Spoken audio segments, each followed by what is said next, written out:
Boys, we are here. Episode 118 going down right now. And of course, I'm here with my brother, Joey Allen.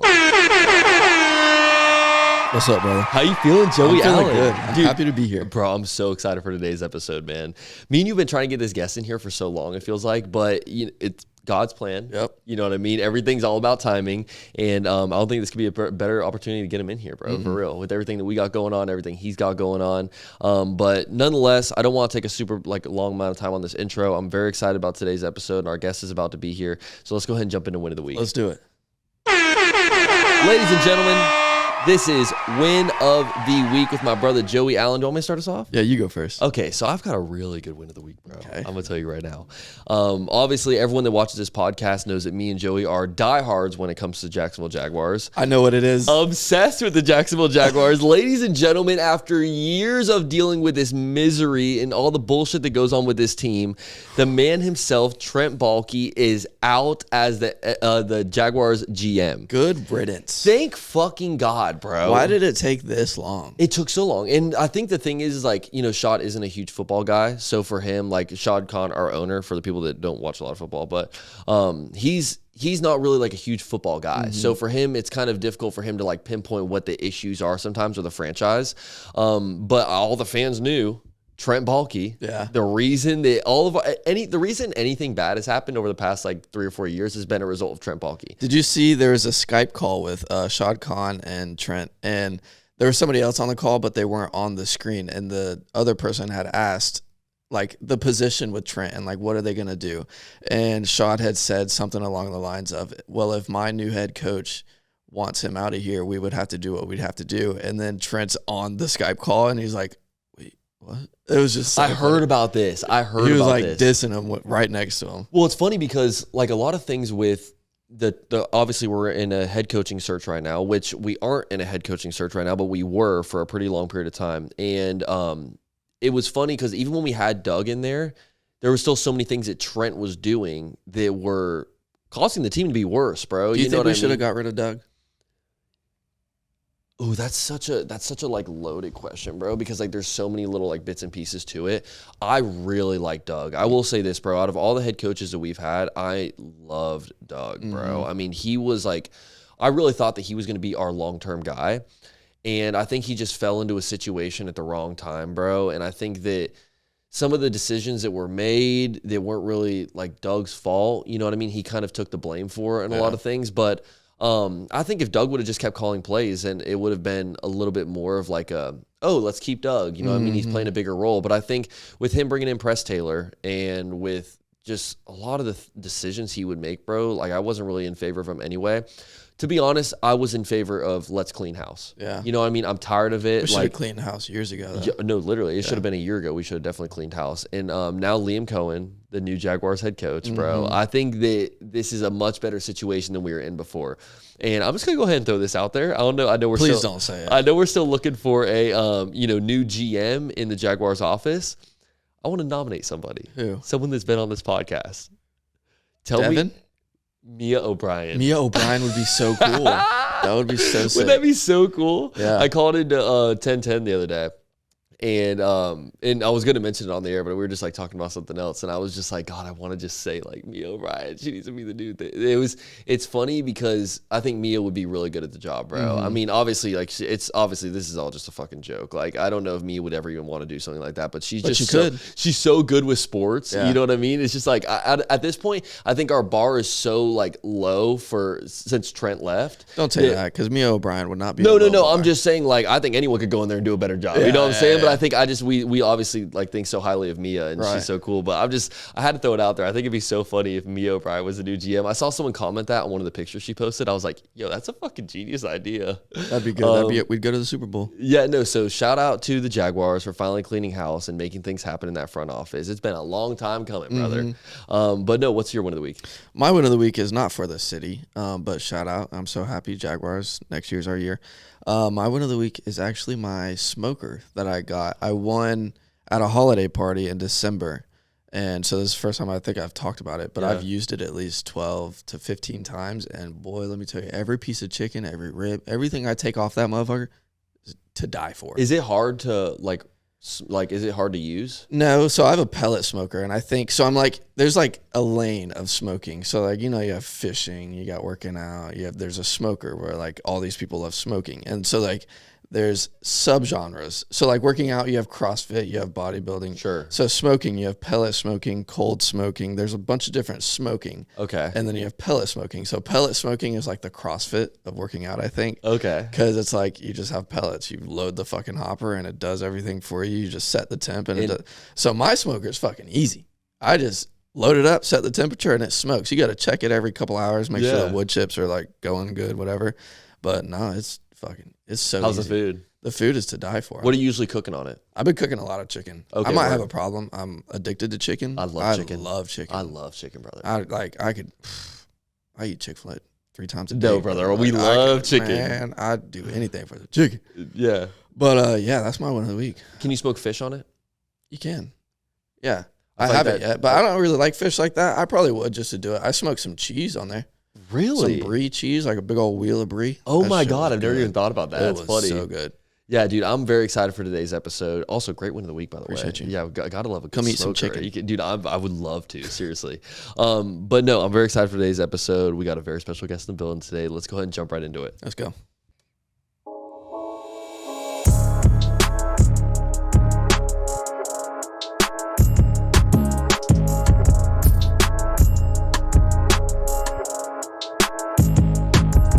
What up, OGs? We are here, episode 118, going down right now. And of course, I'm here with my brother, Joey Allen. Yes, sir. What's up, man? How you feeling today, brother? I'm feeling good. I'm excited. Very excited for this episode. This is a guest we've been trying to get on the pod for a long time now. So, dude, nonetheless, I'm so excited for this episode, bro. It's been a long time coming. I know, yeah, it has. But you've had a good week? Oh, yeah. Okay, I'm excited for this one, bro. Let's go ahead and jump right into it. Ladies and gentlemen, give it up for the man himself. Some of y'all know him as SkyHye, but he is nonetheless your favorite DJ, the man himself, Kevin Velarde. Thanks for having me, gentlemen. Of course, brother. Did I get that name right?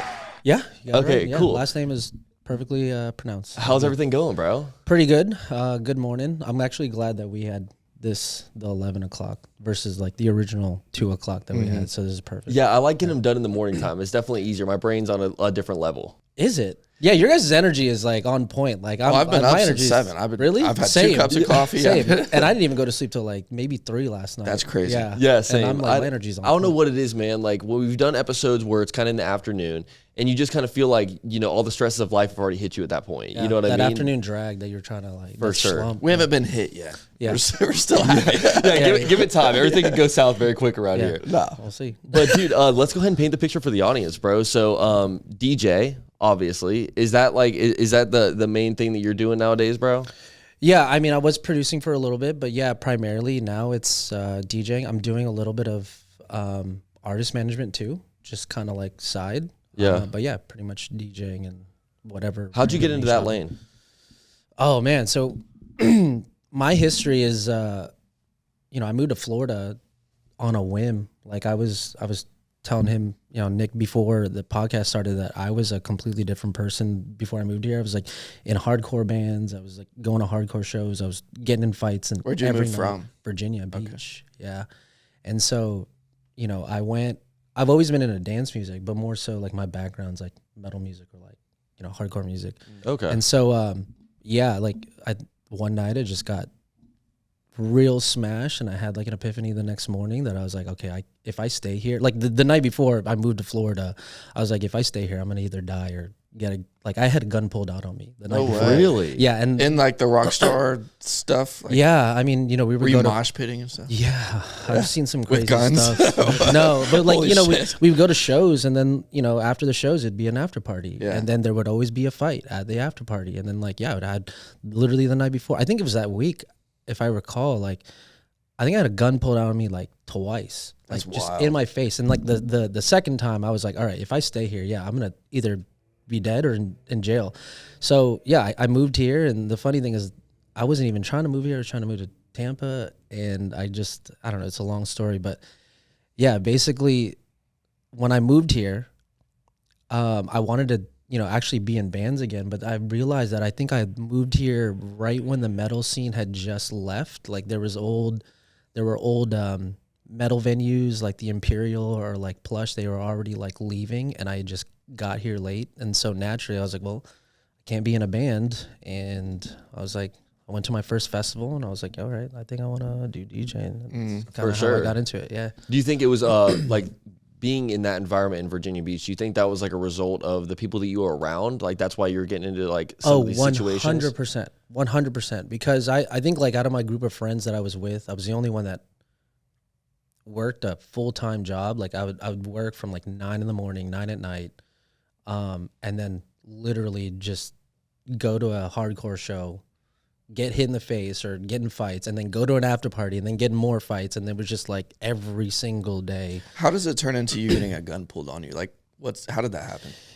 Man, so at the time there was like, I don't know how it is here, but like where I grew up in Virginia Beach, there was like rival schools. And a lot of those guys were like, yo, we hate your school. I'm like, okay, no, we hate yours too. And then you would ultimately see them at a party or whatever.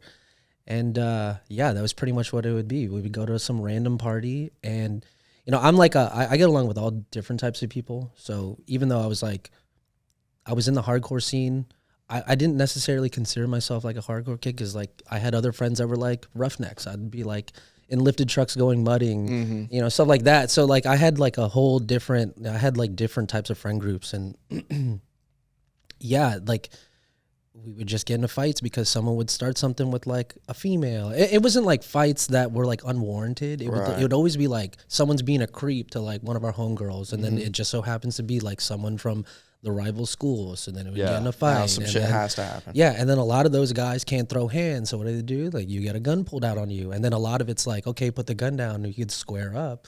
And yeah, like it was almost like every single night I would get in a fight. Like if you look at my hands, I have like scars on my knuckles.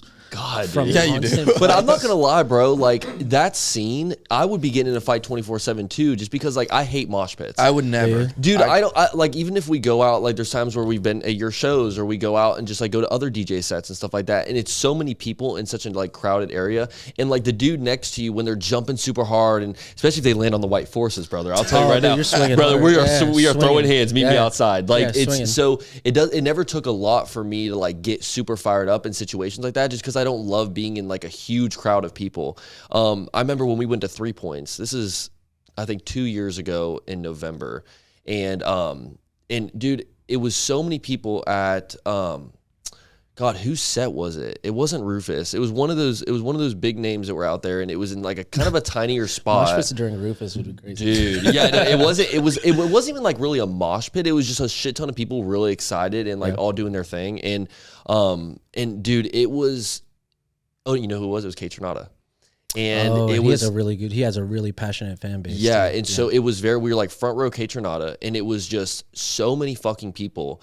And that was like one of the other times where I was just like very close to being like, all right, y'all got to get the fuck away from me. You know what I mean? Because it's just, you're shoulder to shoulder with everybody. You're bumping into each other. You're stepping on each other. You're getting thrown everywhere. When that beat drops, bro, it's like everyone just starts jumping and going crazy, and elbows are flying. And it was just like, unless you're fucked ass up, like you're not down for it. Yeah, you can get overwhelming real quick. For sure. Real quick. Especially if you're deep in the crowd too, and there's not an easy way out. Yeah, exactly. You're kind of just like, all right, I feel even more closed. And yeah. I mean, I will say like for it's crazy that it makes sense, because I feel like that sometimes in crowds too, but ironically in hardcore shows, it's the complete opposite. Everyone in a pit at a hardcore show is actually like, yeah, you might get hit, but it's like everyone has a mutual understanding that like it's friendly fire. Like you're good. Like if you hit me, it's all good. Everyone is going through, whatever they're going through, and that's their way to let it out. Yeah. And if you just get hit, you just get hit. You know what I'm saying? It's like a common understanding. I've gotten hit so many times. What about the guys? Like I've seen videos of like, there's always one guy in the pit that's like literally windmilling.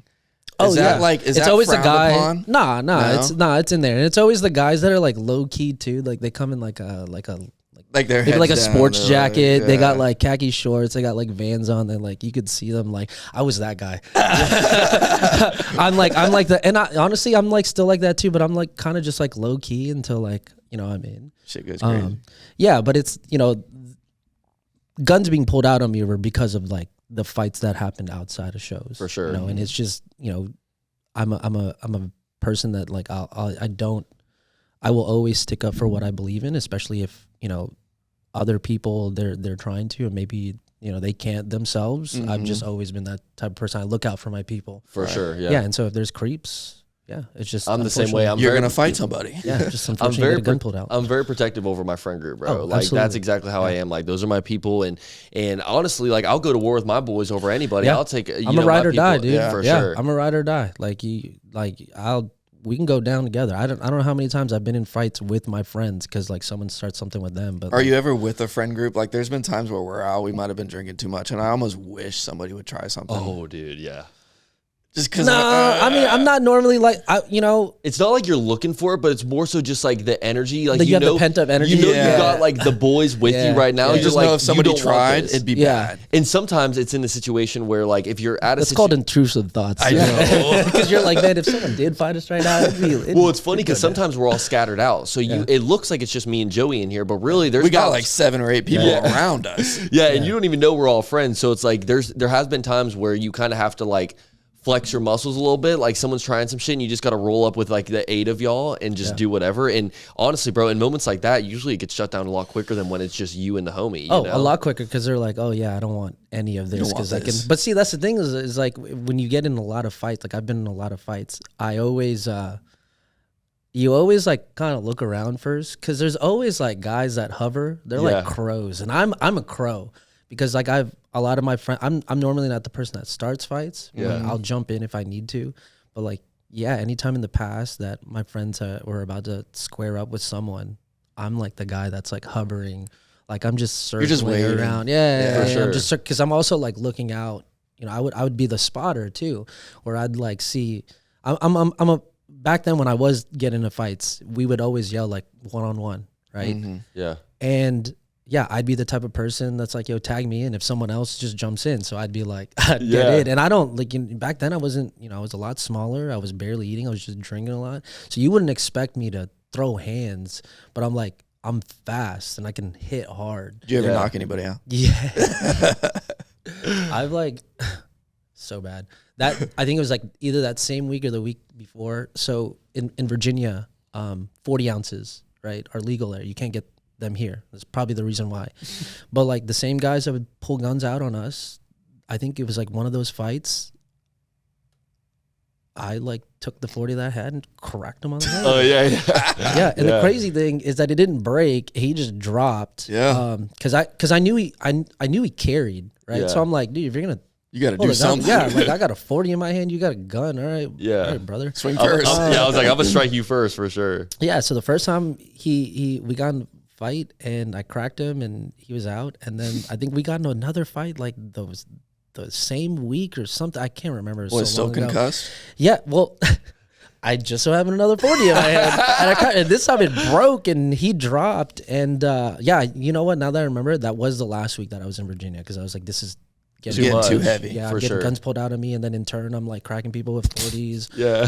People with 40s is crazy. No, that's so badass. So like, if we're being honest, like that's dude. like it's more badass to crack someone with a 40 than like the ass end of a pistol. Dude, you know what I mean? When you're hearing a bunch of commotion, you hear people yelling, and all of a sudden you hear ding. dunk. Yeah, dude, it's the craziest. Did it feel better when it broke or when it didn't break? When it didn't break. I mean, I was surprised. I was like, oh, dang, like this 40, it was like a old English. You had to swing harder Yeah, next I was time. like, oh man, that like, it's so much different in the movie, like in the movies. Cause it's that's not real. That's fine. But I was like, dude, this 40 is thick. Yeah. I was like, and he just like dropped it. I was like, but like just regular hands. Yeah. I've dropped a couple people.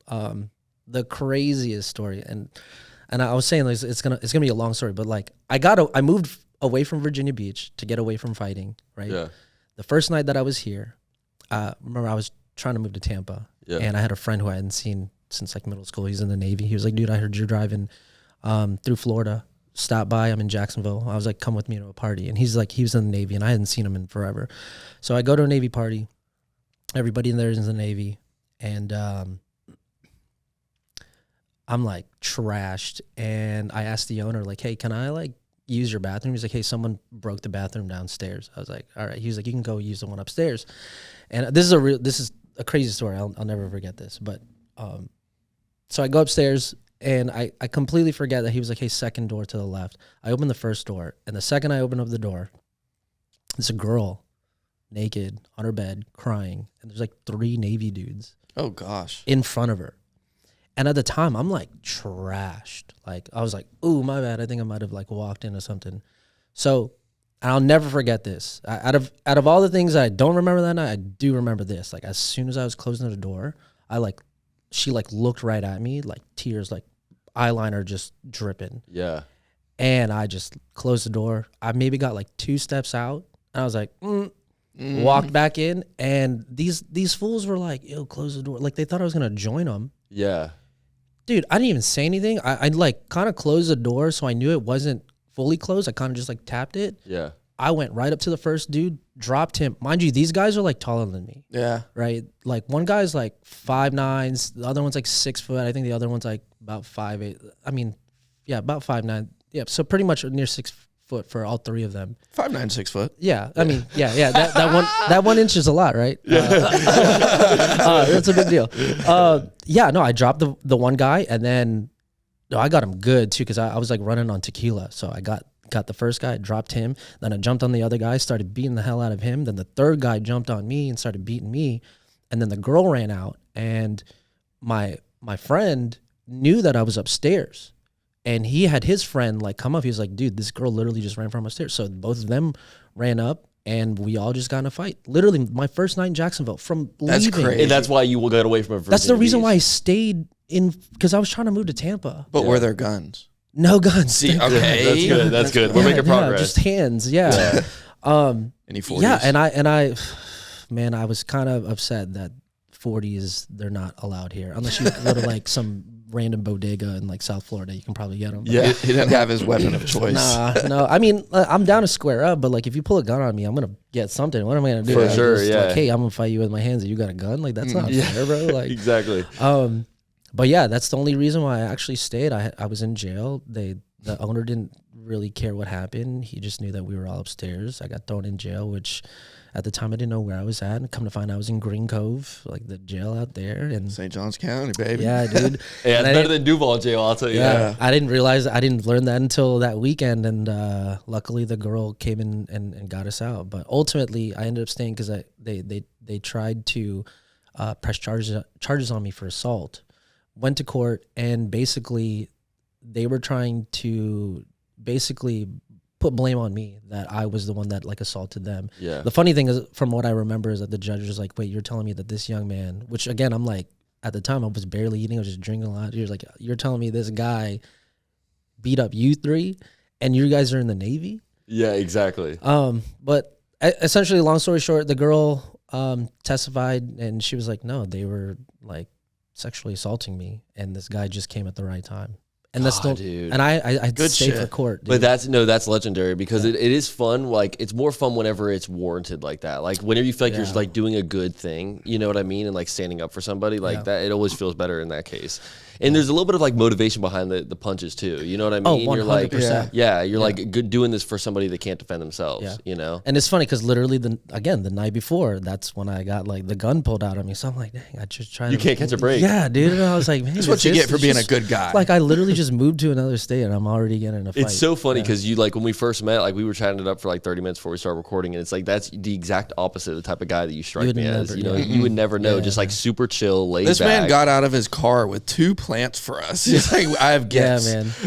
Yeah, thank you, man. dude. Shout out to you for the gifts too. Yeah, I thank you appreciate so that, much. man. Like I told him, I say a guest never, comes empty-handed. Whatever that is. If it's like I almost got you guys a bottle of tequila, but I was like, but damn, like we were just talking about not drinking or like just You chilling hear and that, having future some guests? drinking. Make sure Yeah, you man. say that again. Say it one more time. Get your guests something. Don't come empty-handed, but come with a bottle of tequila if you know they love tequila. Do your research, man. It doesn't take like no more than like 5 seconds to hit someone up that's close to you and just be like, hey, get some intel. You know what I mean?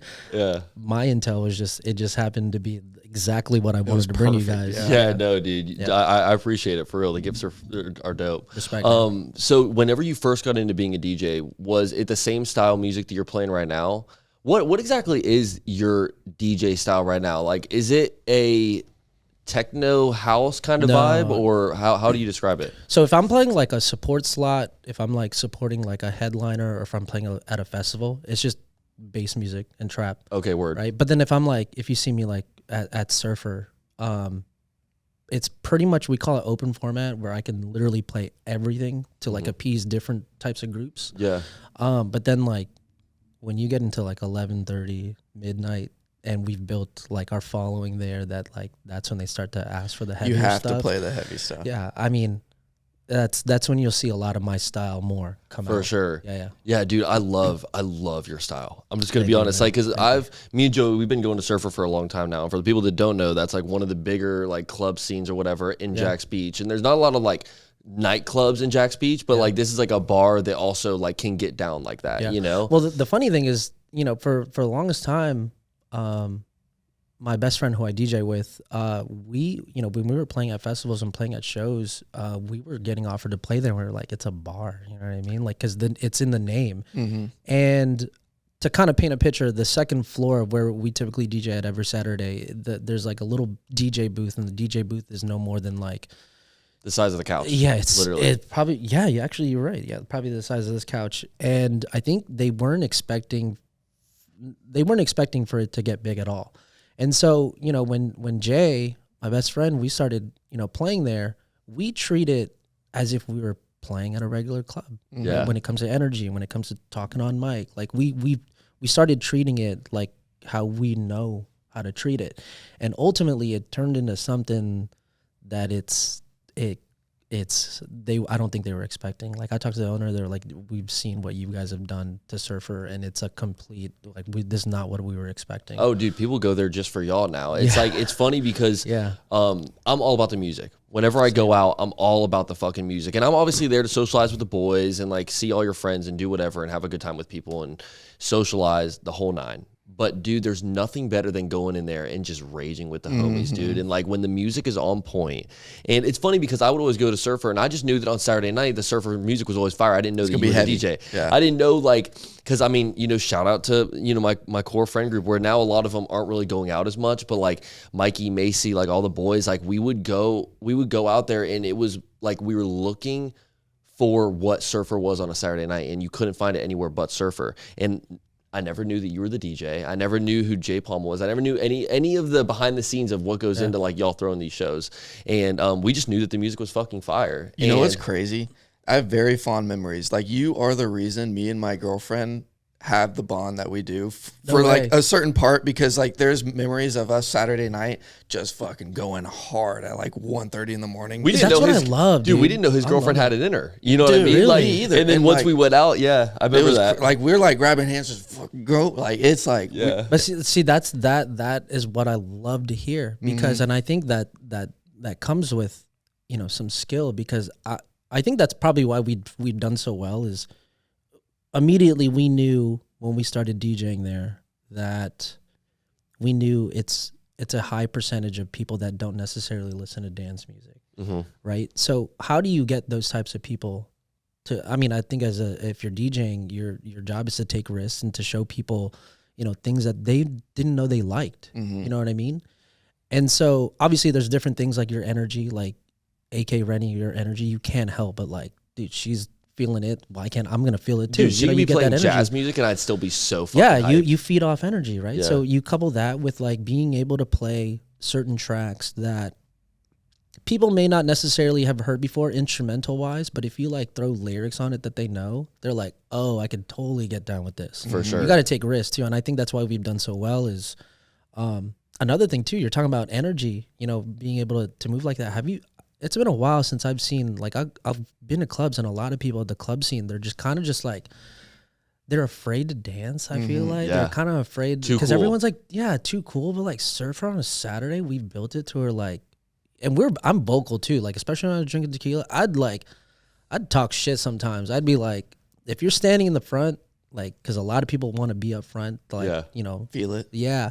But then like, sometimes I'll talk shit. I'm like, if I see people in the back, like, jumping, I'll be like, hey, you guys in the back, I love that energy. Why don't you move in front of the people up here that aren't dancing? Yeah. And then in turn, and you know, people know I'm like good hearted. So like, and I'll look at the people and then they're like, damn, you just called us out. And then they'll start dancing. It's just, you know, you got to get crowd engagement. You got to just be like one with the crowd. You know, you got to kind of talk to them, let them know like, hey, I see you. You know what I mean? Like, get that energy up. And I think it's cool too, because with you, like one thing that you will do is you'll say you'll just kind of get on the mic and be like, you guys want that heavy shit. Like you'll kind of ask the crowd what they want. Yeah. And in return off of their reaction, you're like, all right, let's fucking run it up. Yeah. I'll never forget, man. Shout out Cass. She threw an event at the Ship, and you were one of the DJs. You were honestly like the only DJ that I was like that I knew that was going to be there. All the other ones, like I never heard their music before. I didn't know what to expect, but I knew that you were going to have a great set. So obviously we're like front row for your set. And first thing you said, there was like 2 songs in. You're like, hey, just so you guys know, like I got the wrong flash drive or whatever it was, and you didn't have like half of your music. Dude, so and you're I like, had the right flash drive, and I had 3 of the right flash drives, but the problem was, I guess, the equipment that they were using, the software, basically, long story short, kind of changed the way that they formatted folders in a USB, right, where you put your music on. And so my USB is typically, it's formatted for like the club standard of DJ equipment. It's like the 6, 7, 8 grand worth of equipment, right? But then I was using more of the compact version, and those compact controller DJ equipment uses a different type of folder. So I had technically the right USBs, but the second I put it in there, like literally everything that I planned that I wanted to play, it was like on the USB, but I couldn't search for it. So then I had to like scroll, and then like I quick mix. What it's like, what quick mixing is DJing is, I don't like when you hear a song, you have like maybe like the drop, right? And then after the drop, it kind of dies down a little bit to ramp back up for like the second drop. for sure. I don't like that down. drop. Yeah, I don't, because you lose the vibe. For sure. So like after that first drop, I'm already mixing to the next high energy of the next one. So Okay, I and see. I'll only give you a break until I can visibly see that you need a break or when I want you to have a break. Got right? you. So that I was just on the fly, like trying to go That's through crazy. Well, I love the way that you do it too, because you almost make the night feel like it lasts longer, because there's so many drops in the You course hear of like a lot of songs. a lot of Yeah, songs, bro. Yeah. And it's like sometimes you'll still be on the same song, but you'll have the drop of the next one literally within like 10, 20 seconds after it starts. And it's just, I mean, dude, if you're out there to like really rage and have some fun, bro, like you're the fucking perfect DJ for it. I'm glad you noticed that, because that's typically how a listener's attention is, right? It's very, very quick. And I don't know if that's because of social media where it's like things are quick, but like I've always DJed like that. Like actually when I first started, nobody else was DJing like that. I don't know. There's just something naturally I had. I think that's maybe just with metal music too. Like I hated the parts where like, bro, you have high energy and then it starts to die down again. So you're like, brother. So like dance music, I kind of like just started that. And I started like, that's how I taught Jay. Like Jay, if you look at maybe old DJ sets, especially house sets, they like to let songs breathe, right? Because those songs are longer. But a lot of those house DJs, if they're letting songs breathe, they're probably playing in an hour, maybe 10 songs. Yeah, if that. yeah. Exactly. If that, right? And so for me, in an hour, I could probably hit, I think the most I've hit in an hour was like between 80 to 90. That's That wild. is That's insane, crazy. bro. Between 80 That's and so 90. many I wouldn't drops. doubt maybe more. Well, too. and it's like a salute to you as well, because that means you just have to have like such a bigger catalog of like options. You know what I mean? Because we've had DJs on this show before where they're not really like a house EDM DJ. Maybe they just play like R&B or like certain things like that. And for them, they usually even have like the songs lined up of what they know they're gonna play. Oh, I don't. You know, yeah, and you just freestyle everything, bro. Because anything can change at any given moment. Like, Yeah. oh, you're not feeling this. All right. But that's the way that my brain works, is that I'm already thinking like, I see roads in my head. It might sound weird, but like I see different roads, and each road leads to a different song depending on what people are feeling. So, and then even still, that road extends to like a side road. So like I have like different songs in my head that I know like I can, kind of use. Okay, so let's say you're on the road. You're at a red light right now. You're analyzing. Nobody's moving. Your music's playing. Nobody's moving. What song are you gonna play? You can't ask me that, because I get this question a lot. People are like, "Oh, so Your like, go-to do you song? listen?" Yeah, like people assume that I play heavy, like that's all I listen to. Yeah. I don't listen to a lot of the music that I like DJ. Really? No, I'm straight. Like, What are you listening to most of the time? R&B. Really? What artist? What's your? Yeah, I love Giveon. I love Giveon. I mean, I like Masego. You like Brent? Yeah. Oh, come on. Gotcha. You can. I like my playlist. Like that's another thing too. People are like, oh, since they assume like because I play bass music, they're like, oh yeah, send me some, playlists that you have on Spotify. And then it's like, all Brent Fayez.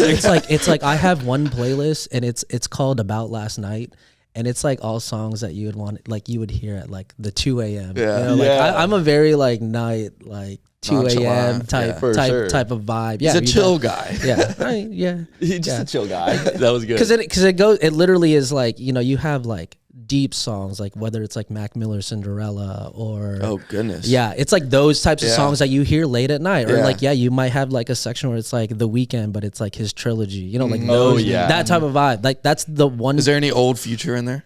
Yes, there's a lot of old Future in there. for Yeah, there's a lot of old Future. Yeah, so like if you see me at a red light, it's not any type. It's either that or metal. It's either one of the two. I'll probably only listen to bass music like when I'm like searching for new music, or I mean I'll listen to it every now and then, but primarily it's R&B. How do you feel about the people that come up to the DJ booth and they have their phone out with a request of what they? Does that annoy you, or does sometimes are you like, okay, thank you for the suggestion? Okay, I'm gonna be honest. My energy needs to. I don't even know how to tackle this, because my energy is everywhere when it comes to that. Like, if someone puts up their phone and they're asking me to request a song, if it's a good song, I don't mind the phone on the head. Yeah. You know what I mean? But if it's like some bullshit. Yeah, if it's like a song that like you listen to on the way home, or like you just got in a breakup and everyone, if you look around you, people are like jumping up and down. I'm like, I've gone on mic. I'm like, brother, do you want to cry? Like, I'd be like, brother, like read the room. Like, it's so funny. But then like, yeah, I'll get annoyed. Like if it's a crap request, and then, you know, sometimes you might catch me on a night where I'm like, you know, you were better off. Like, come to me. Just come to me and ask. No, for you sure. know what I Yeah. mean? Like the phone thing. But a lot of DJs get mad when people come up to them and ask.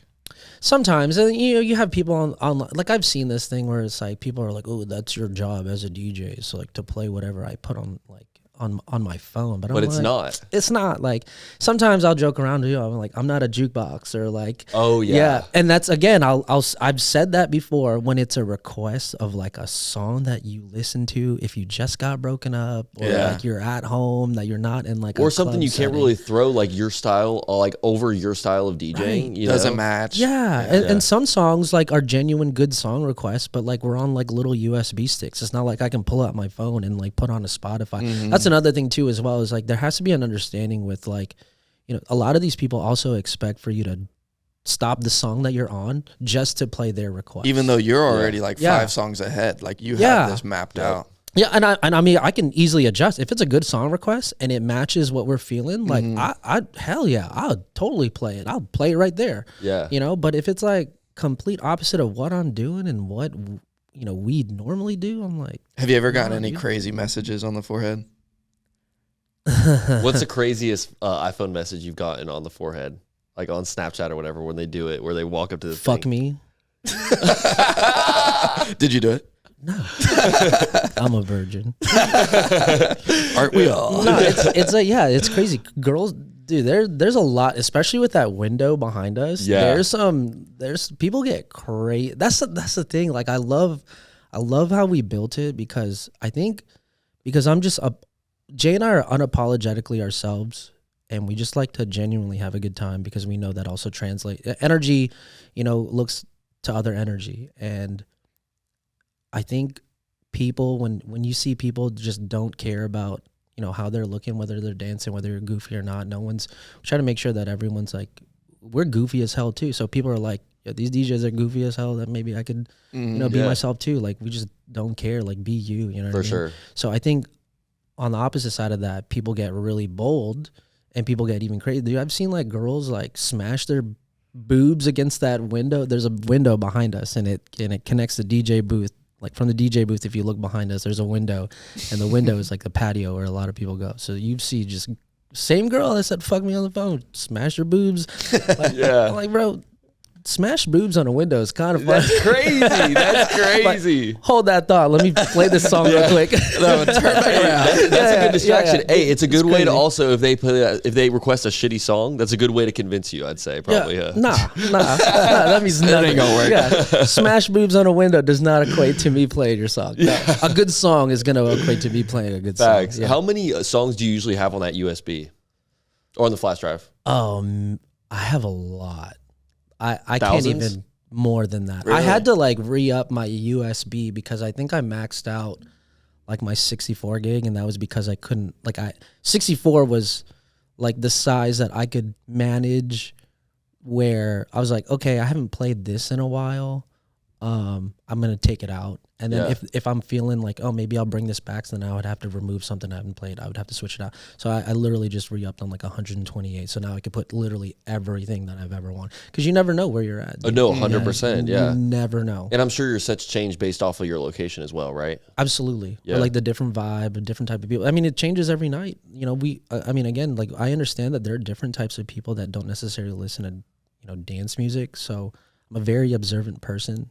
And so I'll pick out different friend groups. For sure. If I play one song, this one friend, or if I see a certain friend group and I'm like, I wonder if they would like this, I'll play it for them. And then I'll move to the next friend group. And That's cool.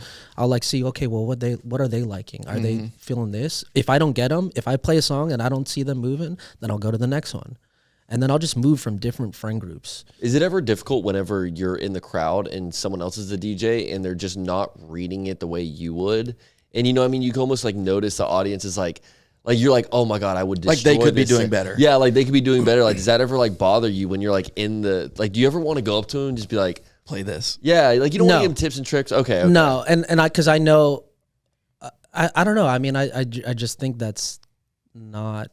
Overstepping. Yeah, I think that's a line of disrespect. Like everyone has their own craft, and you know how I might see, you know, how I would do it one way. You know, I completely understand if he's, you know, that person, whether it be a girl DJ or a guy DJ, they're doing it their way. Who am I to be like, oh yeah, you should do it this way? Well, I mean, regardless. dude, there's been times where I'm in the crowd, especially like if it's not a Saturday night at Surfer, and I'm like, God, I wish Kevin was here so fucking bad, bro. I'm like, you know what I mean? Yeah. Especially if you've had like, you know, 3 or 4 tequilas and you're just like, 5 or 6 tequilas. brother, or 5, 6, and you're just like, dude, we need Kevin in this bitch right now. I mean, I will say when I first started, I was like that, you know, where, you know, the first couple of years, I was like because it kind of, once you start doing it, it kind of gives you a different layer of a look that sometimes I wish, you know, sometimes I can't even appreciate DJ sets sometimes because I'm just like, yeah, you know, but I have to always remind myself, like, it's not about you right now. It's like their craft, and for sure, you know, and I'm there.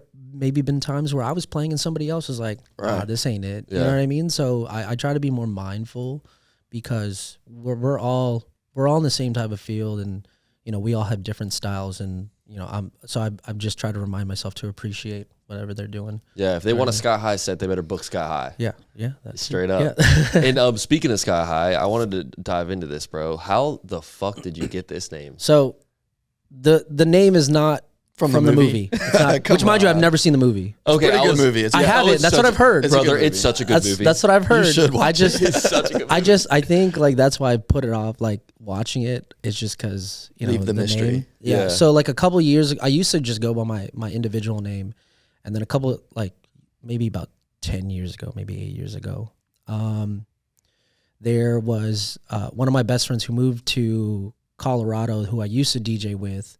We played a couple shows in Jack's, and we didn't really have a name for our duo. And he's Spanish, and one day we got booked for like a big show. I forget who we were opening up with. Oh, we got booked to headline at a club in Tampa, and they were like, "Hey, we need a name for you guys," because it was our individual names. And so I was at a Spanish restaurant at the time, and he was Spanish. I was like, "Dude." Like the first thing I looked at the menu was arroz con pollo.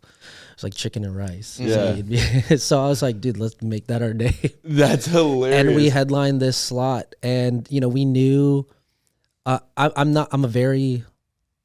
can be very extroverted when I need to be, but I'm also introverted. I hate social media, and he wasn't like that. He was very, you know, out there. He was like talking to different artists, but essentially, long story short, we knew that name couldn't last, and so he would be on Twitter talking to different artists, whether it be like DJ Snake. He became he started talking to DJ Snake and like these other artists called Yellow Claw, and they're based out of the Netherlands. And they told him, hey, there's this young kid in the Netherlands that your guys' style would match like very well. You guys should like maybe link up and like maybe work on a track. So there was a song that I was working on, and I was like, let's collab on this, whatever. And So we finished the track, and the track like blew up. It was like probably one of our favorite tracks. But I'm like, I've never met this kid, and at the time, we were using Skype. That's how we were like making music, and I would make a change, and he would make a change, and that's how we finished the song. I'd be like, all right, I'm done, and then it's your turn. And so yeah, we gained traction off that song. Then we were like, all right, maybe this could be something. So all three of us, we were just kind of sitting on Skype, and we were like, what should be the name? And basically SkyHye is a mixture of us being on Skype, that's how we were making music together at the time, and us being really high trying to figure out the name. That's literally like Skype and high, being high and Sky. Yeah. And it was dope because he got booked for in the Netherlands. I think like it was kind of cool. I thought it was cool, but like he got booked the second that we announced that was our trio name. We started thinking like, oh well, you're in the Netherlands, you could play a show over there. And then like I was here in Jacksonville, so I could play a show here. And then my best friend at the time, he moved from here to Colorado, so he could be in Colorado. There was one weekend where my friend had a show, and he was booked in Colorado. He played under SkyHye. I was here. I played as SkyHye, and then our friend in the Netherlands played a festival called AID. It's like ADE, and he used our SkyHye. So it was like one weekend where we had our name. Yeah, and SkyHye like was worldwide. Yeah, isn't that Gorgon City does that, don't they? Where it's like two guys, but they will. I'm sure they separate sets. Yeah, they'll separate their sets. I think it's interesting, and it's cool too because you're still getting like a taste of all three DJs, but just one at a time, you know? Yeah. And, so ultimately, we made a couple songs after that, and we were just on a roll. Like things happened fast around that time. And unfortunately, like it got to a point where so my friend from Colorado, he was barely producing. He was more like the social media side and the DJ side. And then the other guy, we were both producing, but it got to a point where he was also younger too. So he was just getting stoned. And then we would try to do like remix contests, or like we would have a deadline. Yeah. And I'd be the only one. Like it ultimately got to a point where I was the only one really doing the work. For sure. And he wanted to go through a different route. So that he separated. And then my friend from Colorado, he basically got married. And so that happened. I kind of just like stuck with the name because it was already like on a roll. And so it's not from the movie. I love it, bro. Well, you don't spell it the same way as the movie either. So it kind of like, I like the way you spell it more than if you were to spell it the movie way. Yeah. It has like a different feel to it. And I remember, I'll never forget this. This is well over a year ago. Devin Carvajal, he's been on this podcast multiple times. Man, he's killing it. Love the guy. Love the guy. And the audience of this podcast loves him too. And he slid into my DMs and he was like, hey man, like I don't usually request a lot of people for you guys to have on the podcast, but there's this guy you need to check out. His name is SkyHye. He plays a couple spots around here, and he's like, you really just need to try to get him on the podcast. I don't think he does a lot of podcasts or whatnot. I don't do any podcasts. And so I was like, I heard about it. I think I may have reached out or whatever, but it was like not right timing. At that time, our studio wasn't anything what it is right now either. Yeah. So I was a little bit hesitant to just bring in people that I didn't really know like at all, And then I'll never forget it, man. We went out to it wasn't with Devin, but we went out with like a bunch of people, and it might have been Surfer. And you were the headline DJ there. And I only knew this because of your Instagram profile, like seeing your face. I didn't know that like, SkyHye is performing here tonight. We just went to this place, and it was you, and I was like, yo, Buddy is fucking cooking up there right now. And I was like, I mean, from that point on, I was like a huge fan. And then, a couple months go by, then I finally was able to get a hold of you, and I was like, hey, we should really do this podcast thing and make some shit pop. And then I start dating the girl that I'm with right now, shout out Cass, and I was like, I noticed you guys were friends as well, and I was like, hey, what's up with SkyHye? Like, how can we make this shit happen?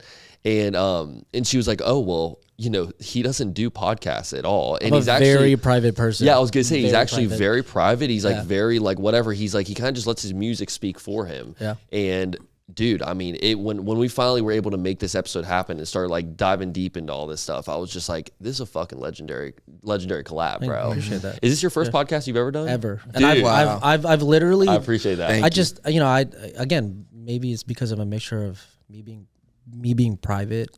I like my privacy. But also at the same time, when you're that private, you also don't mind, showing that vulnerability. Like I can go in some deep conversations, right? But then like I've looked at podcast. No offense, because I'm probably gonna get some shit for doing this podcast when there's probably gonna be people like, why didn't you do ours? It's just I love what you guys are doing here, the brand, and you guys have, I could definitely see the vision and Appreciate the way that that. you guys are personable too. Like before this is being recorded, we were just shooting the shit, and that's what I like about your guys' dynamic is, and I see it reflects with your guests that like podcast out, like the world could be ending and you just be like two homies that I can be like, yo, like, for sure, down to hang with. And So that was I agree with one. that. I appreciate that a lot, bro. thank you. Seriously, that means a lot. And one thing that I always try to emulate with the show was I wanted the audience to feel like this is what it's like to have lunch with Kevin. Yeah. I don't want it to feel like this is like what it feels like. Hey, We're not grilling you with questions. yeah, Yeah, like it's just yeah. like question after question, and then there'd be podcasts, man. And ever since I started a podcast, I'd start like kind of not critiquing, but like taking notes from other shows. And now I can't even listen to some of them because I would like the host would ask the guest a question. Sounds like an interview. It You know, is, like, come on, exactly. man, like, they would ask the guest Not a here for a question, job. Yeah. and based off of your answer, like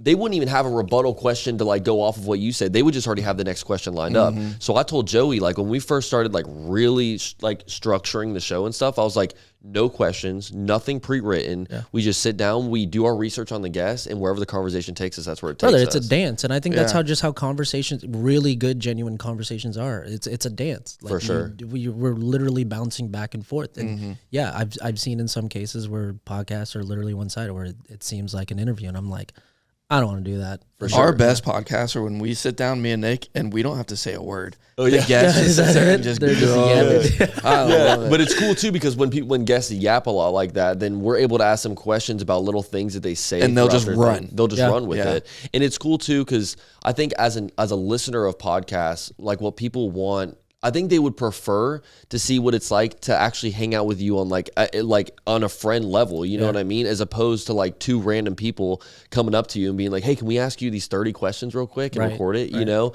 And so I think a little bit of that does come like, obviously I gotta salute my homie because it's like without our dynamic, we wouldn't be able to like really just make every single guest a friend of ours. You know what I mean?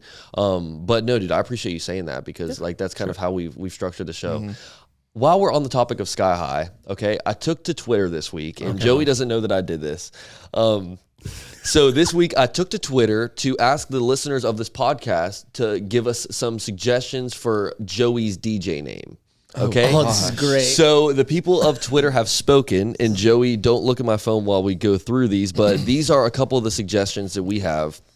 So shout out to everyone that did put a suggestion in there. Can I have one guess? Hope you guys pick some One good that I ones. want them to say. Go ahead. J Money. That's not on here. That is not on here. All right, Okay, all right. here we go.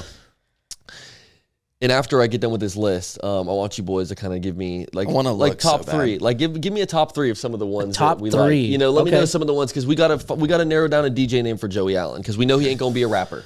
All right, That's my rapper name. Is here we go. We got DJ Joey, DJ JA, DJ OG, DJ J Allen Kick, DJ Short, okay. DJ Key West, DJ Short is disrespectful. That's rude. Dude, what? DJ Bucky's, DJ Fishy, DJ 5'9", I'm not even 5'9". DJ I pay for more for my car than rent, That's true. Ooh, that's a banger. That's DJ wild. Mullet, DJ Chick-fil-A sauce, DJ my win of the week is the good weather for the 12th week in a row, Ooh, that's another one. DJ Snook, DJ Beard Oil, I like DJ Snook. DJ Snook is kind of. I like that. DJ James Harden who, Talk to him. Okay. DJ Target 11s, DJ I Can't Rap. Target 11s is crazy. Show them Target 11s. Look at the socks too. DJ Handyman, DJ Milwaukee, DJ I drafted Evan Ingram in the third round of my fantasy football league and didn't finish in dead last. That one hurt. That one hurt. DJ Muscles, DJ Fuck That Sign, DJ Boot Barn, DJ Ariat, please sponsor this podcast. DJ Retired Twisted Tea Addict, Oh god. Oh man. I almost threw up. DJ My Driver Sounds Like a 12 Gauge, DJ Big J The Plug, DJ I Can't Take a Picture to Save My Life but looks so good in any picture Nick takes of me. Yo, you're just getting disrespectfully grilled with. But your there were DJ. some good ones. Yeah, in there were some really I was good like, ones. am Yeah, I mad? Or I am like how like the straightforward ones. Like Yeah. those are like the funnier ones. Yo, I think DJ Snook kind of hits. I like DJ Snook. If you were talking about like a real DJ name, that one's good. DJ Snook's Yeah. cool. I love DJ. My car costs more than my rent. That's wild. Yeah, like the longer ones are like my favorite. It's just such a mouthful, Yeah. you know. I can't be like, hey, this is DJ My Car Tape. Everybody get loud. This is DJ. I drafted Evan Ingram in the third round and didn't finish dead last. They're all out of the That's door. a banger. What are you talking about? Yeah, that has a ring to it. Yeah. Damn. Rolls off the tongue Yeah, well. I mean, I think the most inaccurate was DJ 59. That's wild. DJ Short. out of DJ all Short, those, that was the one that you're like, yo, hold on. Yeah, I'm at least 5'10", yeah. especially with the Ariats. Yeah, 1 inch Oh my God. is a big difference. It's a huge 1 inch. It's a difference. huge difference. 1 inch is big. Yeah, 1 inch is. 1 inch is huge. Yeah. It's too big. If Jacksonville had like 1 inch of snow, like people would be freaking out. It'd be record breaking. True, Yeah, true. yeah. 1 inch 1 is inch huge. is no one really knows That's a huge how distance. big of a how big 1 inch. Hey, I got a ruler for it. I can measure it so easily. Yeah. Yeah, could you imagine people just coming up to you every time you DJ instead of a phone, it's a ruler, like it's just tape measures? Be like, I don't want a song request. I But just they're want all to know cut. It's all cut. It's the wooden ones, and they're cut at 1 inch. And they're all holding it out like that. Oh, no, dude. I didn't think that tweet would gain any traction, and then here I am with like a whole list of different ones. I'm like, this is fucking gold. Did you hide that tweet for me? Because I want to go back and see who commented DJ Short or DJ 59. Yeah, some of those were like very personal. I need like, to see really, those. who? I think those are the ones that Nick just threw in just to like. No, really I feel did. it. I Get threw me. I threw a few of them in there. Target 11s. That was me. Yeah, that's a good I one. love Target 11s. Are they dude. from Target? They are from Target. And so we had a. I couldn't tell based on the inside. I wouldn't expect Target Right? to That's have like the brown brown leather, inside. Yeah, the Come brown on. inside. Yeah, I wouldn't have. I No, wouldn't have Target guessed. stepped their game up. We actually had a shoe Mossimo? designer on here, and he created his own pair of sneakers, and it was like super unique, like sneakers. Shout out Wolf or whatever, Limitless Wolf. Yeah. And so when he came on, we were like talking about sneakers the whole time, and we ranked our top 3 sneakers. Like my boy. Look, he. Vans? Oh, those are your top 3. Yeah. He can, Dude, like, I'm not a shoe guy. He Yeah, can dress, but he is yeah. not a sneakerhead at Yeah. all. And so he had the Target 11s on his top 3, and I was like, "That's fucking golden, brother." And the people loved it. The social clip did really well. And Hey I man, was like, simplicity, man. It doesn't take much to make a man happy. If it's comfortable and it looks good, like, 100%, whatever, bro. man. And that's one thing about Joey is he can actually dress. Yeah. You know what I mean? But when it comes to sneakers, it's like I It can, ain't about where you get them. It's about how you put them on. Yeah. Hey, there we go. Let's about how they make you cook. feel when you put them on. Yeah. It's funny because he got onto the boot thing really hard like over the past couple months, and my man is a boot wearer. Yeah, I I love love boots, especially Yeah. dude. Boots are I Cowboy love boots, man. Yeah, I got like 4 pairs of them. Yeah. Yeah. It's say nice, that dude, because they're it's like a utility shoe. You can wear them wherever you need. Oh yeah, yeah. I got some shit stompers. Yeah, they're the Swiss Army of. I put of those on. boots. They got steel Yeah. toes Yeah, and everything. dude. I could do everything. Damn, dude, we could have been fighting together.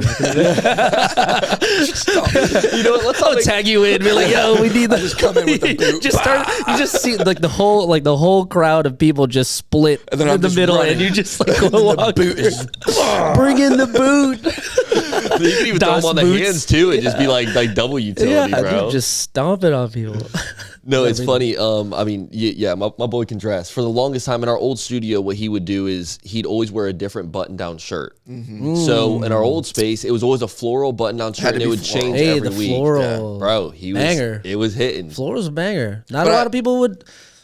Ever Yeah, since that we got makes the sense, merch. man. Yeah. The floral, And with the him, plants the and plant guy, dude, don't that forget. makes sense. Don't be Yeah. thinking anything crazy. I like women. Yeah. We were just talking about this. The content space for men who like plants is very small when it comes to straight orientation, and so yeah. Yeah, facts. Hey, that's another very thing. niche. Yeah, we were talking about that too. Like men, I'm big into interior design too. Like I like a nice looking home. You're not gonna see like empty liquor bottles just stacked up on my kitchen. But like For sure. in that space, with me having plants too, like the bar is very low when it comes to not a lot of guys care about that, whether it be Yeah. like plants or florals. sure. And imagine a woman walking into a nicely furnished, clean house with plants Flex, rather man. than like Jaguars flags or like easy that are just hanging out. Look, You got your side football that's hung up on the wall. Easy. I didn't say Knicks. He's the one that got defensive. All right, DJ 59 is a new name. You know. And look, I did you a favor. I could have gone DJ 57. Okay, you know, I did you a favor. Bro. You're already stretching at 5'9". 2 inches is stretch great. it, stretch it up. 2 inches is too big. Okay. Yeah. 2 inches is too big, right? No one can handle 2 inches. Yeah, it's Come on massive. now. It's massive, height wise. Yeah. All right, boys, let's transition this. Okay? So, Kevin, obviously, like, Surfer isn't the only place you're throwing down at, man. You've played a ton of festivals. Yeah. Which one out of all the festivals that you have played has been a standout moment for you? Hula. Hula Really? for sure. Okay. And Yeah. what stage did you play at Hula? Honestly, it was years ago. I don't even remember. I just remember I was also going through a lot. Like, that time in my life was rough because I had just. The only thing I remember around there was I played at like 3, 4 in the morning. I honestly can't remember what stage. I don't even think that stage even has the name now, but it was like 3, 4 in the morning. I didn't expect anyone to be there, and it was slammed.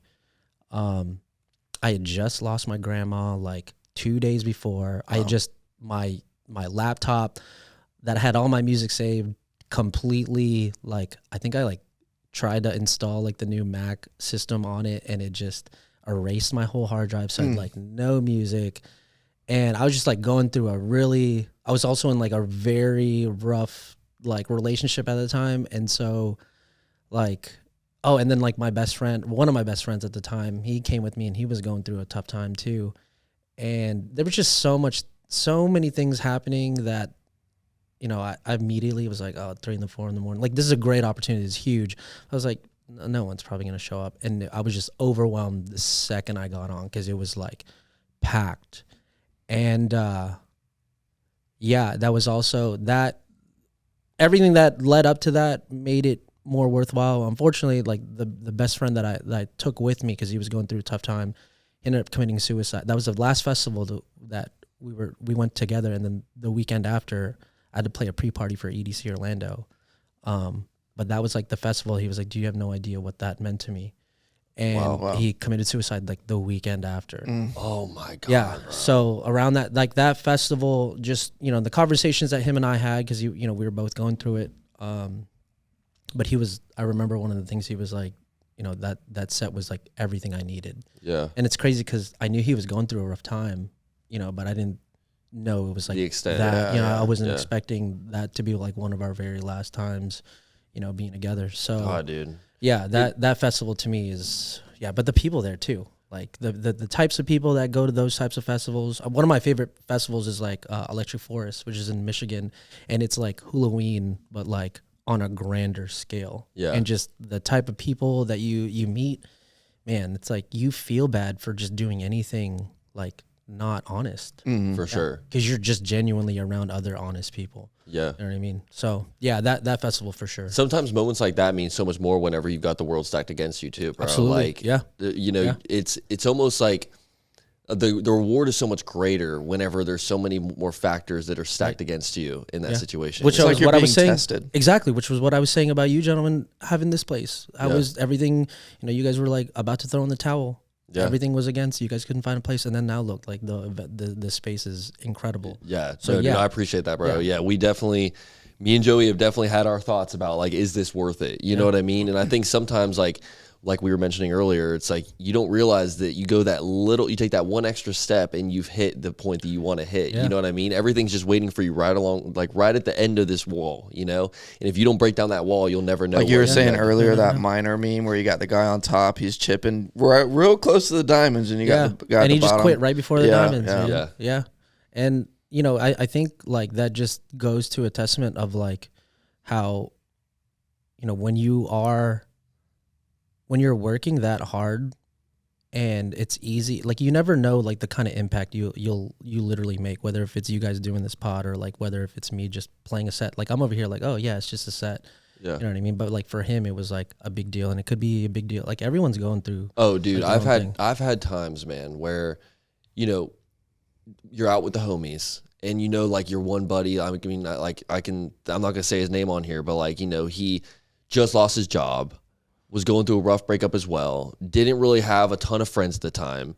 And we all go out. It was just like a night out with the boys, start off as something chill. And then you end up at like Surfer on a Saturday night, or like somewhere where you're just able to not think for 2 hours and just rage with the boys and just have a good time and be with your people and fucking be high-fiving and throwing your arms around each other. And it's like those moments, bro, will fucking save somebody, dude. Oh, 100%. Like, and at least just give them hope of like, this, like, you know what I mean? Like, you deserve this. You know what I mean? Absolutely. Like, just not, sometimes the stresses of life aren't worth, you know, what it's doing to your body, you know? 100%. And I think that's why I like that, you know, dance music culture. I think that's probably why I naturally gravitated to it anyway, because, you know, in the metal scene, you know, a lot of those guys, you might think they're like the meanest people, right? And the dancing might reflect that, but like it's easily the complete opposite. Like everyone, a lot of that music is fueled by, you know, each individual person going through, you know, life's hardships, right? And that's the way that they get it out.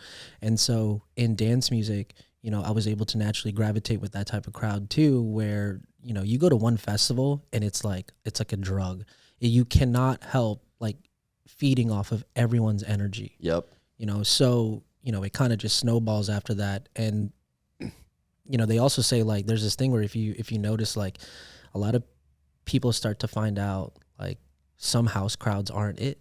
Right. Yeah. But then like if you go to like a bass crowd, they're more accepting, even though like on the outside, especially if you start listening to house and you look at bass crowds, you're like, whoa, that looks too intense. Like there's no way. But it's like the complete opposite. I think, you know, people just let out their energy in different ways, and you never know, you know, like what a set, like I'm over here thinking it's probably just another Saturday at Surf, but then, yeah. you know, You played at Imagine, didn't you?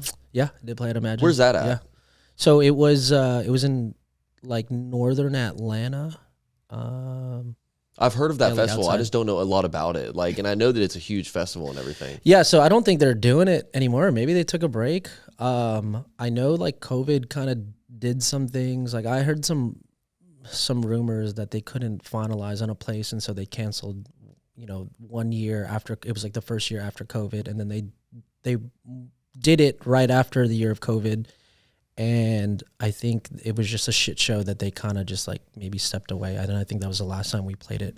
I can't remember. It was a couple of years ago. But yeah, I don't think that's a festival anymore, or they took a break. Have you ever had any sets that you played where it's like a low key show where you're not really expecting it to be like a super dope experience, and then you go there and you're just kind of blown away by how everything turned out? All the time. But that's how I've always, I don't know if you call that pessimistic, but I don't know, maybe I just don't have expectations, right? Yeah. And you know, so it's always like, oh, it's probably not going to be whatever, but then I always end up, you know, my expectations are always surpassed. And I feel like if you just don't expect anything, then you'll be happier. Yeah, with everything. That's what I'm saying. Like then that's in general. If you don't expect anything and it turns out better, like you're 9 times out of 10 it's going to be better than what you are like not expecting. And I'm an overthinker too, so it's kind of I'm the same way, brother. Yeah, man. I like it, you know, but it always works in my favor. I'm like, damn, that worked out so much better than what I initially thought. Yeah. Exactly. And sometimes like I think I am an overthinker, but I'm also kind of like a perfectionist. So I'm like sometimes thinking about the things where most people would just kind of like not really notice or just kind of like, you know, scroll past and not really think of.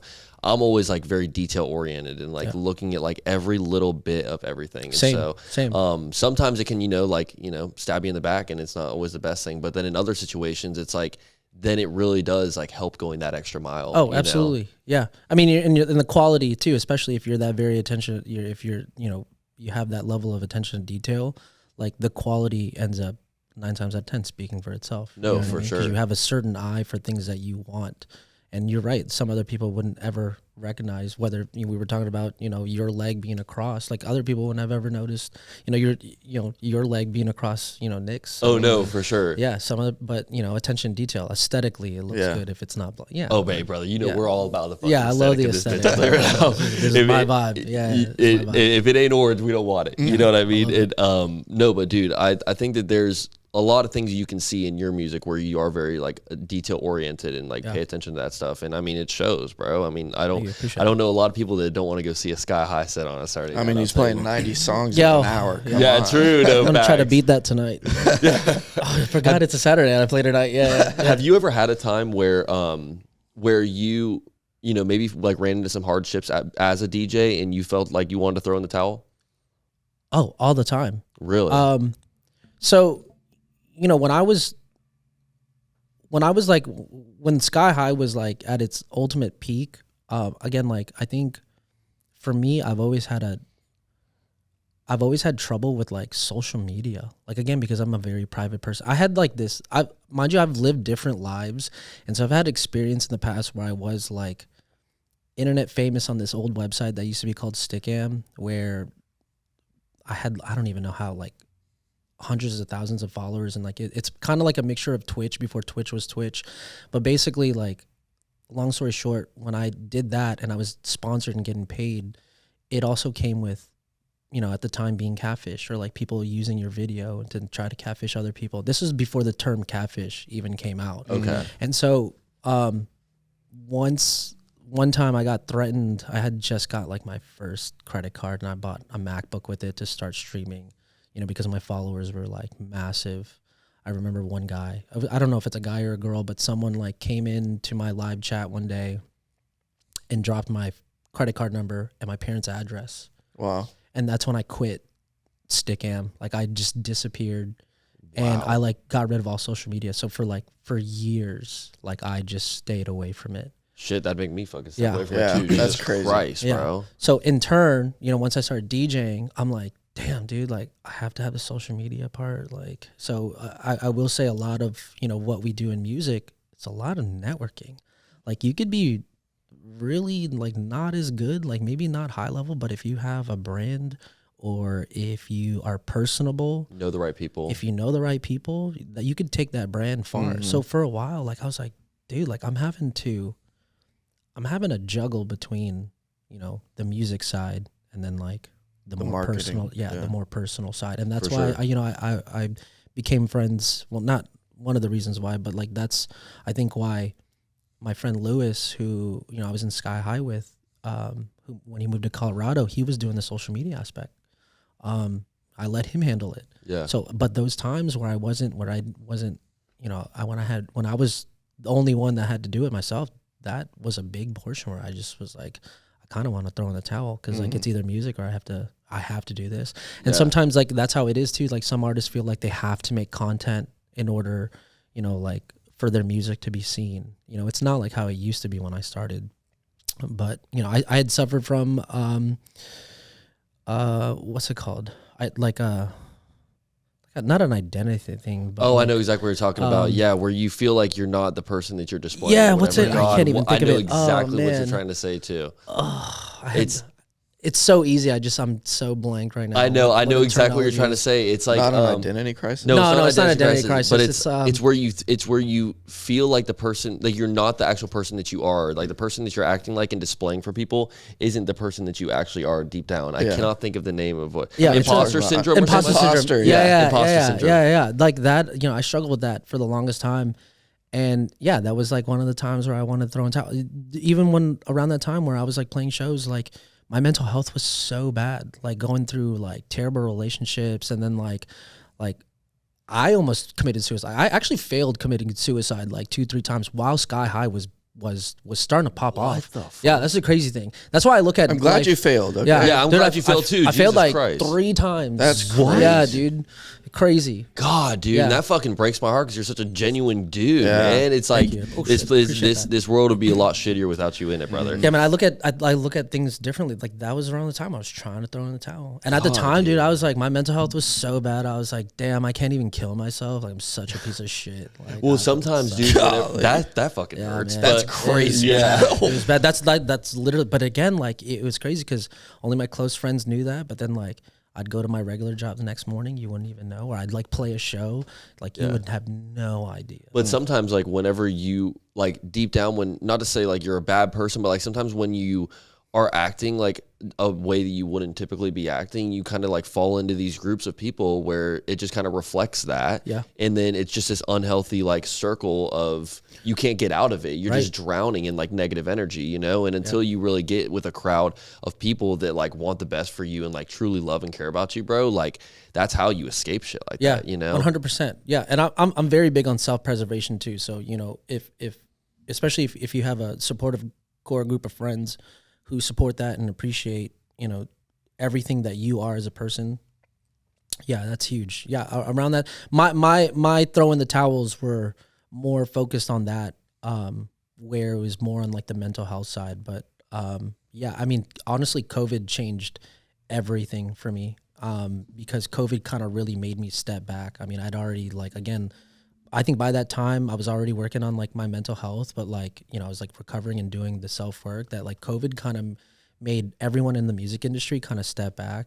And for me, at least, and this might be a popular opinion, but I loved COVID. I loved the quarantine part because it allowed me to sit there and Evaluate. and evaluate and just start to really focus on like, what if this virus, when it was new, because I don't know if you guys remember when COVID came out, it was like pretty scary because no one really knew anything about it. Oh, you thought you could die at any minute? Yeah, like you could go out, you're dead. So, Yeah. so COVID really made me kind of step back and appreciate the things, what was the most important to me, and kind of made me dial back and start to reevaluate like, the things that were making me want to throw in the towel. Yeah, and for sure. And it just kind of, I don't know, it lit a different type of fire where like now, again, self-preservation, like trying to make sure that like I'm good where I'm at. And it kind of gives like allows you a minute to breathe, bro. You know what I mean? 100%. Like when you ever like everything was moving so fast paced. I remember right before COVID, the things that we were trying to do with the podcast was so overwhelming because we didn't really have the space to do it. For one, we were like had these big dreams and these aspirations. We wanted everything to happen right now. Yeah. And then when COVID hit, it was almost like, okay, this is kind of nice because we can just chill for a second. You know what I mean? I think that's when we went, like, we were trying to have so many different streams of income. We had like 23 different streams of income, but it was like pennies. And we're collecting pennies from everywhere. And then COVID kind of forced us to just sit down, evaluate, and then just focus on like one or two streams of income, build those. And then once those are good, we're like, we can make money with the podcast, and we can make more money in 2 or 3 ways of just going all in on those as opposed to trying to put like 10% of our energy into like 20 different lanes. You know what I mean? Yeah, I was going to say like, when you're content creators, you're kind of, at least for me and around that time, it might have been this way for you guys, but it was always like, if I don't play this show, or if I take a break, or I don't do that, like I might lose the snowball that I might be in, or like, some sort of, like outlook of like more people, more eyes on me. And that might be with you guys with content too. Like if we don't film this, if we don't have X amount of content by then, that's like potentially lost viewers that like couldn't see our stuff, So when COVID happened, it was like everybody's out. Dude, we were scared to even have guests come over because we're like, who knows if you have somebody that has it or whatever. And it was like, I mean, you don't want to drop dead middle of the podcast. You know what I mean? And yeah, COVID was a crazy time, but I think it was a good opportunity for a lot of people to like step back and just like, let's. It was a good reset. Oh, great absolutely. Reset. I honestly, again, another unpopular opinion. I feel like we should all have resets, maybe like every 8 months. Oh, for sure. Like a week, maybe, or like a couple days where it was like quarantine, where everyone is just at home, whether you work from home, just like a quick reset, and then go back. Yeah, like 100%. Like a little quarantine. I think that would be a little forced vacation. I actually don't. I don't hate that. That's actually a good idea. I just the whole world just steps back, and it kind of like What me and Joey do is every time we finish a season, which is 50 episode seasons, so that's pretty much a year of dropping episodes, and so. At the end of each season, we always take a month off where we don't do anything with the podcast. So like I'll still be posting on Instagram and like doing little things, but we'll bank up a bunch of clips so that we can still have some content out there for people, especially if they're like just started listening to the podcast right before we finish the season. And then, but just taking that month off, bro, it's so nice because, you're able to like work on relationships with like your friends or whoever you're dating or just like whatever it is. And it's always helped us so much, bro. You come back fresh too. So think about the fresh. ideas that you're coming up with in that month span of like being on a break, and then you're like, And you're so excited to come back. Yeah, your drive. Like then you start to remember why you're doing it, because then you're like, when you're on a back-to-back thing like that, I feel like you tend to lose sometimes that sight of like the vision. Yeah, and then again, you're more inclined to throw in the towel because you're like, damn, dude, I like, did it last week. I got it this we're burned week. out. Yeah, dude, it's and again, it's the search for that content. We're kind of put in that mindset that like if you don't put X amount of content, it's more of a loss. Oh, 100%. Yeah, and yeah, man, just got to retrain. But I think you guys are killing it. Thank you, brother. Hey, boys, before we get out of here, let's go ahead and jump into the new segment that me and Joey have. It is called On the Clock. Ladies and gentlemen, this is On the Clock with the man SkyHye himself. So y'all already know how this goes. Kevin will give you the rundown. Pretty much we're going to rapid fire questions at you. Joey's going to get that timer ready for me. And we're going to rapid fire questions at you. We have a minute. And you just answer this or that, whichever one you feel like, you want to go with. Let's go. Here we go, Joey. Let's use the ones that we did for our first episode. Here we go. Yeah. Now we're there, brother. Okay. You want to start us off? Let me know when you get that timer ready. Yeah, I'll go first. All right, you ready? Yep. All right. Sneakers or boots? Sneakers. Whiskey or vodka? Whiskey. Sunrise or sunset? Sunset. Fiction or nonfiction? Fiction. Comedy or drama? Comedy. Road trip or flight? Road trip. Hoodie or jacket? Hoodie. Pancakes or waffles? Waffles. Gym or home workout? Currently, right now, home workout. Horror or sci-fi? Oh, you're gonna do this to me. Sci-fi. Beer pong or flip cup? Flip cup. Gold or silver? Gold. Early bird or night owl? Night owl. Cook at home or dine out? Cook at home. Action or adventure? Oh, wouldn't that be the same? Adventure. True. That's actually a good point. Online shopping or in-store? In store. Physical books or ebooks? Physical. Card games or board games? Board games. That's it. That's it. There You we want go. to finish Those them are off? good. Yeah, let's finish them off. Let's finish them. them off. These are some good ones coming up too. What do you do? Okay, spicy or mild? Spicy. Plane or train? Plain or what? Train. Oh, plain. Karaoke or trivia night? The Filipino in me just has to Has say to be karaoke. karaoke. but I don't karaoke though. That's the thing. I've seen so many videos of people from the Philippines. It's like every Filipino can sing. Yeah, it's they're so great weird. singers. It is Yeah. insane. You know, it sucks. It's like growing up, my mom, like every time we would have friends over, my mom would be like, "Go sing for them." I'm like, "I don't want to." And I'm like, I immediately start singing.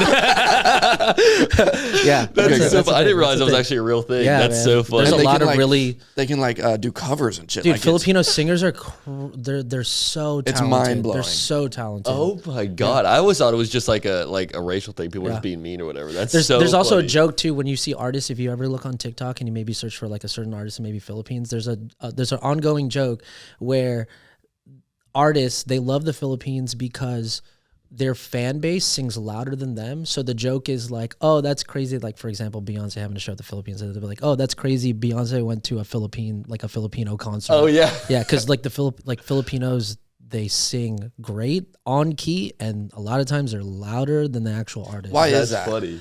I don't know. I think just our culture, we're very, we're very passionate people. Yeah. I think it's just rooted in our culture. Are you from were you born in the Philippines? Yeah, I was born in the Philippines. Yeah, and then my mom and my grandpa were like stationed in Virginia because my grandpa was in the Navy, and so was my mom.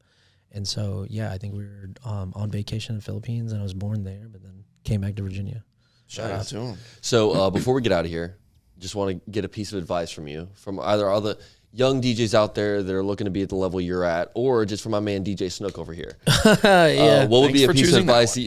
Yeah, but what DJ 5'9" in this bitch? DJ Snook. No, what would be a good piece of advice, man, just for them to excel? Stay true to yourself. Be uncompromising. Obviously that comes in different ways, right? But when it comes to what you believe in and what your style is and what your craft is, be uncompromising, even if it has you lose certain opportunities, that you'll end up finding that if you stay true to yourself, the opportunities that You'll get the right opportunities. yeah, you'll get the right opportunities, and in turn, those are going to be the ones that mean the most. You know, be uncompromising, but also like surround yourself around a group of friends or maybe a collectives that all share the same drive. It's very hard to if you're trying to be a DJ, whatever. Actually, this could really apply to anything. If you're trying to do, just surround yourself around people that will make you want to be better. That hold you accountable. I can't, where I am right now, I can't thank enough, like the people that have supported me, like my whole group of like close homies that, you know, have held me accountable and be willing to take accountability. Yeah. That's the thing. As long as you know, like your group of friends, you know, where their intentions are and their heart is coming from, surround yourself around those type of people where, you know, where their heart is, that they're also willing to tell it to you straight and hold you accountable. For sure. Or That's like, a huge one. Yeah, man. Especially like if, you know, the friends that are like trying to tell you, hey, that's kind of dumb. You know what I mean? Like, don't do that. That's like killing. You're looking corny by doing that. That's kind of hurting. Yeah. Like those types. You know? Yeah, for sure. But yeah, man, be uncompromising and just stay true to yourself, man.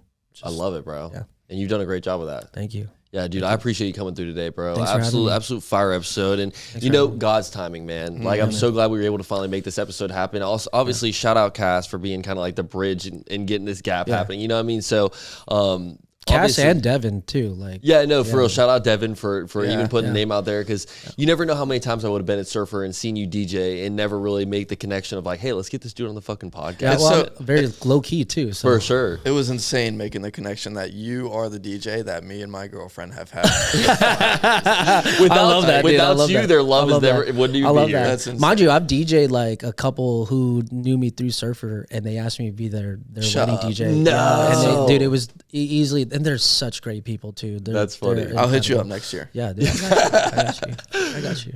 No, dude, let's go ahead and plug these people in, man. Can they follow you on Instagram anywhere? What's the tag? Yeah, you can find me on really Instagram is probably the only thing that you can find me on. I don't use Twitter. I do have a burner account on TikTok to look up plant content. But you can find me on Instagram. Do you follow Joey's Plants? Yeah, I probably I thought you don't have it anymore. It's I there. will. Oh, I will. No, I got you. You're gonna get a follow from like a. You'll see the mullet days. Like like a TikTok name of like young fetus or like. yeah, that's like my alter ego. Like anytime I'm out, people are like, "You're a DJ." Like, what's your DJ name? I'm like, young fetus. So, I don't even like tell them. I just joke around. But yeah, you can find me at SkyHye Official on Instagram. It's SkyHye Official. Nice. OFFICIAL. Yeah, bro. Nice.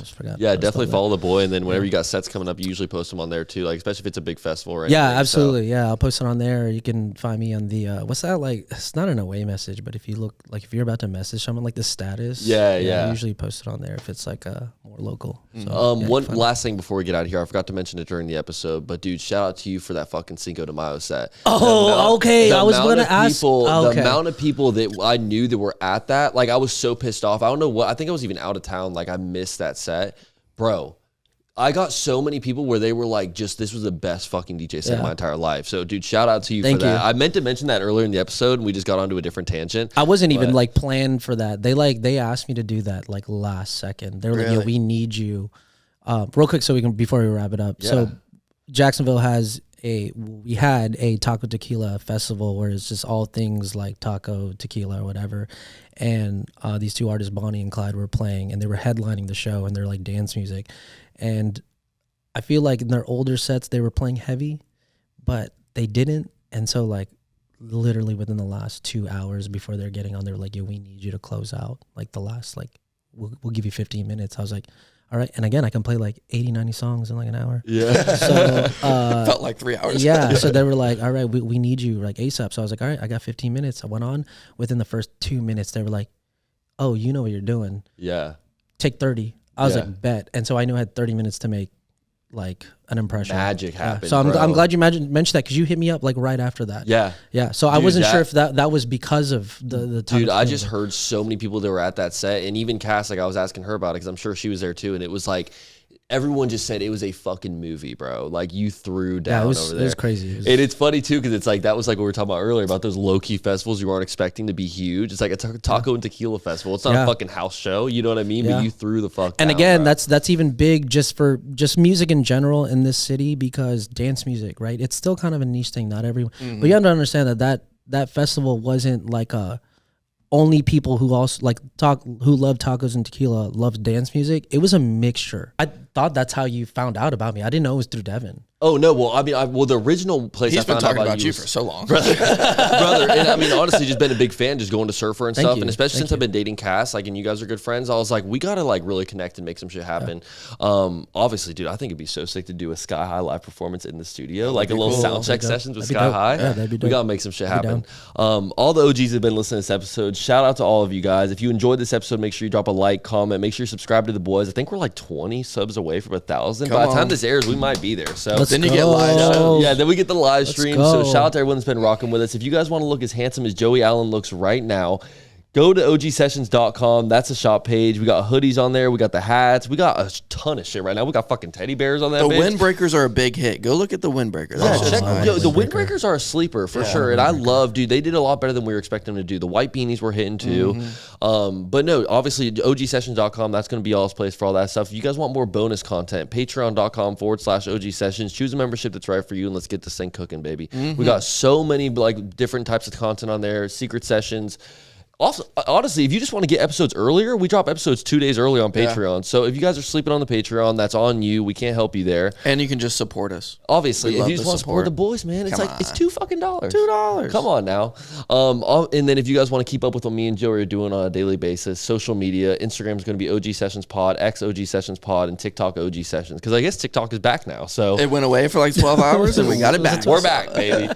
But no, shout out to all the OGs that's been rocking with us, man. It's been another fire episode, and obviously shout out to the man SkyHye. Thanks for having Yes, me. sir. guys. Great Thanks for episode, having me. brother. Thanks Can't for wait to having make me. this, build on this connection, Thank and have more fun nights out together. Hopefully, the three of us are going fucking tonight, rage, man. brother. Hey, we might go out tonight after Rage the Boys, a little celebration. Kind of makes me want to have a drink now. Yeah, hey, we got the 1942 over there for you, bro. Right there. Let's break that streak. Fuck the 2 month sobriety, I'm bro. almost there. Nick, you got to stop doing that. There's just so many times. You always try to break somebody's sobriety.